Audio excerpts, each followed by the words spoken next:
the way that I view webinars are, let's say 80% emotion and story and teaching and content and 20% stats. That's my personal preference because I like pointing to the stats as irrefutable proof. You can pick whatever percentage that you want, and it has to be what you feel most comfortable doing. Welcome to Sold with Webinars, a podcast that aims to uncover how the most successful experts, coaches, consultants, and e-course professionals sell their products and services with just one sales presentation or webinar. A simple sales webinar can transform the business and life of a solopreneur. And this podcast will show you how other experts just like you are generating 6 and 7 figures per year online with their webinars. If you'd like to join our Facebook community where I share exclusive members-only content, join our Sold with Webinars Facebook group. For blogs, content, and information about our webinar services, visit thewebinaragency.com. And to download a free comprehensive 6-month, $466,000 webinar case study, go to soldwithwebinars.com. Now, let's get started. Hey, what's going on, expert? Joel here. Welcome to another episode of Sold with Webinars. And today, you are in for an amazing treat because I am going to pit two marketers head-to-head, two well-known marketers in our space head-to-head and dissect their selling styles, specifically with webinars, and they are completely different.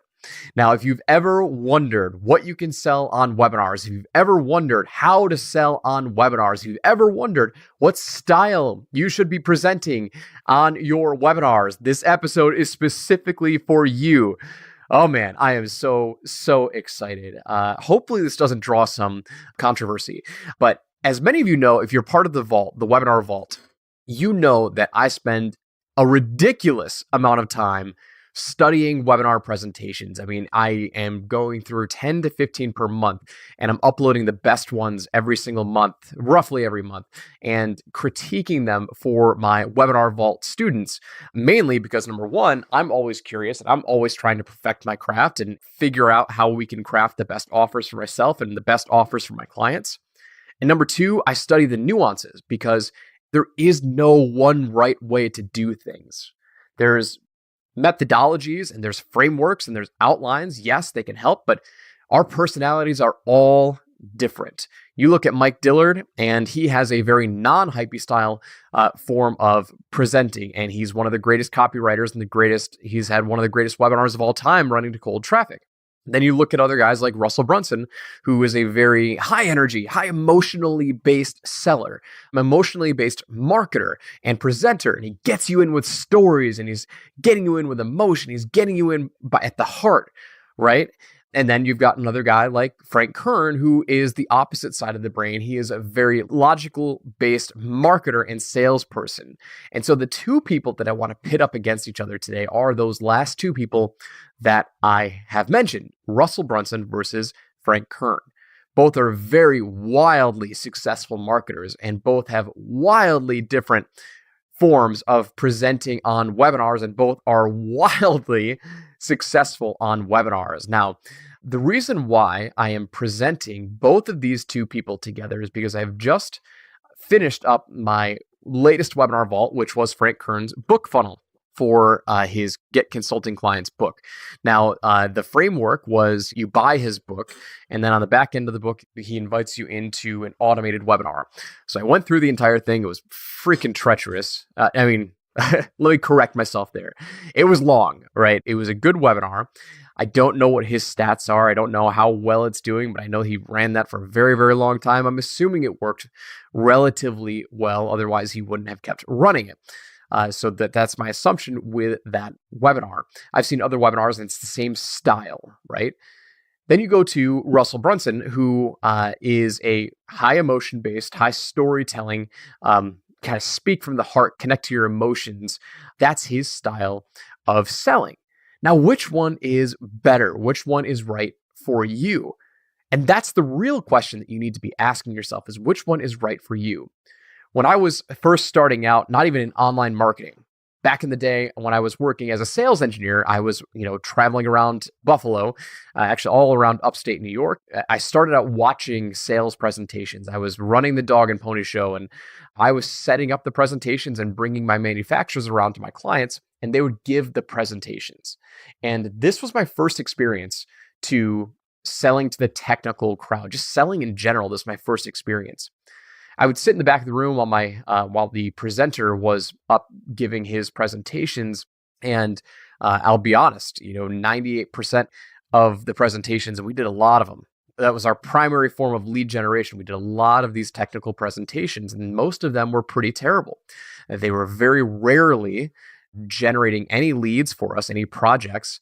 And what was happening was we were having engineers sell to engineers. My manufacturers, they had engineering backgrounds. So, they were speaking the technical lingo to all of our engineering audiences. And you would think on the surface that would probably work, right? Well, it didn't.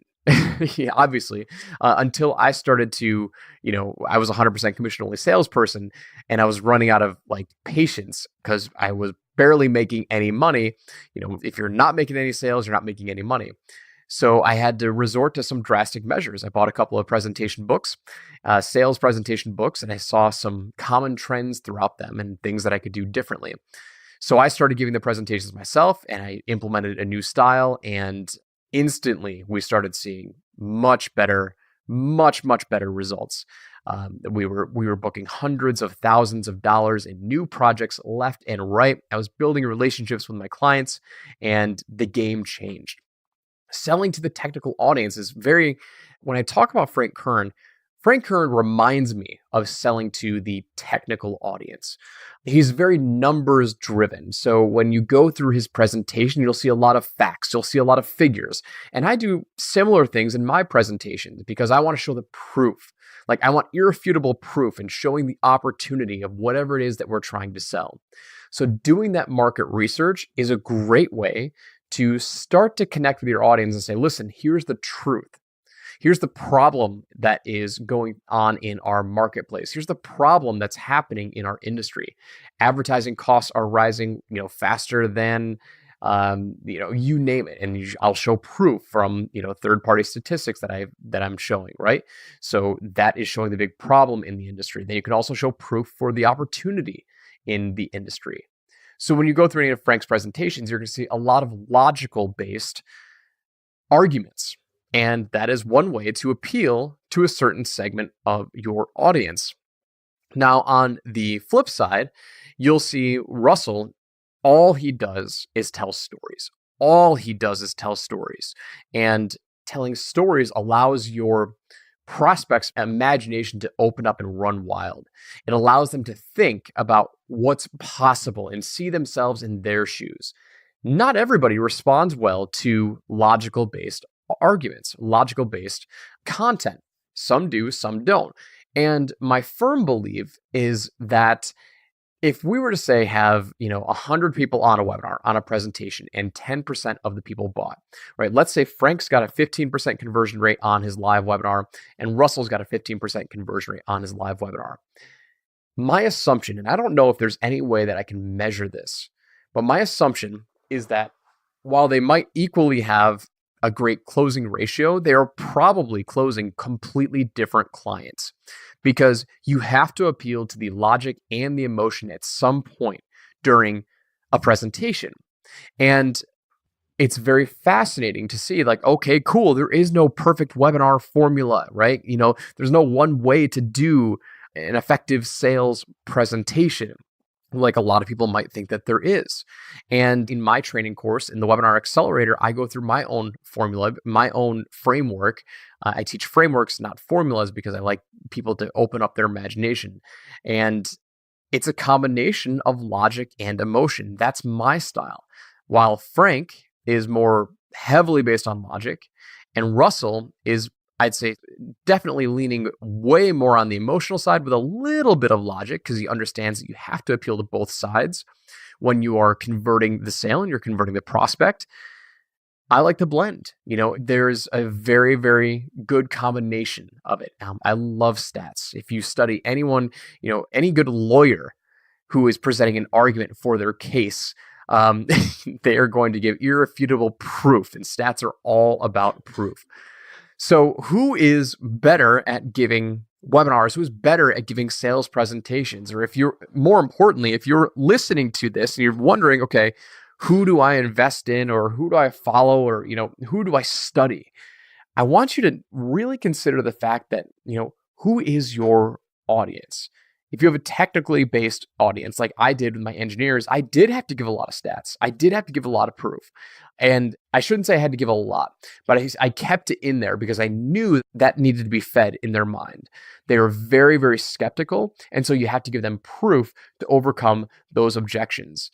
The way that I view webinars are, let's say 80% emotion and story and teaching and content, and 20% stats. That's my personal preference because I like pointing to the stats as irrefutable proof. You can pick whatever percentage that you want, and it has to be what you feel most comfortable doing. I would definitely advise not overloading them with stats because they're not going to remember the stats. The only thing the stats are going to do for them is it's going to say, okay, cool, I get it, right? And that's what you want. You don't want them to remember the stats, but you just want them to believe that your message is truthful. And so that's what I want to leave you with today, right? The logic versus emotionally based, selling, logic versus emotionally based marketing. What does your audience really want, right? What type of mind do they have? Are they more left brain or right brain? Are they more, logical? They need to see numbers. They need to see proof. Then great, put a little bit more of that in there.